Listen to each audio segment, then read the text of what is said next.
దేవుడు నిజంగా ఉన్న దేవుడు, ఆయన ప్రజలను ఆయన విమోచించే దేవుడు, రక్షించే దేవుడు,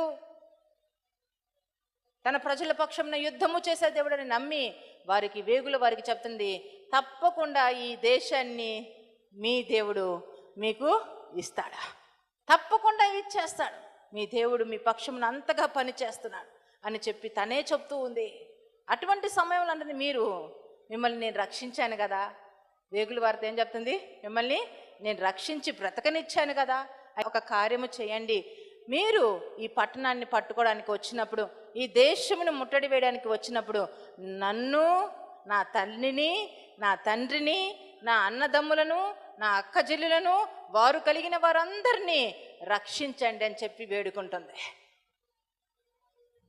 రక్షించమని వేడుకుంటుంది.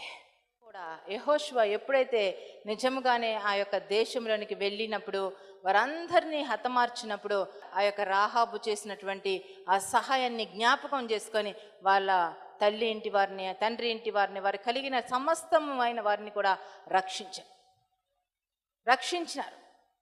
రక్షించి నేటి దినము వరకు కూడా ఆమె ఇశ్రాయేళ్ల మధ్య నివాసము చేస్తూ ఉంది. రాహాబు వేశ్య అంతగా విశ్వసించింది ప్రభువునే, విన్న వాటిని బట్టి విశ్వాసము కలిగింది రాహాబుకి. ఎంత గొప్ప వ్యక్తో తెలుసా, రాహాబు అనే వేశ్యగా పరిచయం అయింది కానీ యెహోషువలో. కానీ ఆమె మత్తయి సువార్తకు వచ్చేటప్పటికి మరి తరములన్నీ రాయబడుతున్నప్పుడు చూడండి, మత్తయి సువార్త 1వ అధ్యాయము 5వ వచనంలో మనం చూసినట్లయితే, నయస్సోను సల్మానును కనెను, సల్మాను రాహాబునందు బోయాజును కనెను, బోయాజు రూతునందు ఓబేదును కనెను, ఓబేదు యెష్షయిని కనెను, యెష్షయి రాజైన దావీదును కనెను. విశ్వాసము కలిగిన స్త్రీ.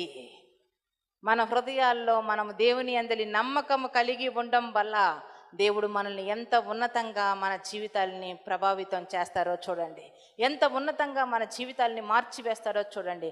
రాహాబు వేశ్య విశ్వసించి దేవుడు నిజమైన దేవుడని నమ్మింది, తను తరాల్లోనే నిలిచిపోయింది. బోయాజును కన్నా వ్యక్తిగా ఉంది రాహాబు. కనుక మీ జీవితాల్లో విశ్వసించినట్లయితే మీ జీవితంలో ఉన్నటువంటి ప్రతి అంధకారము తొలగిపోతుంది.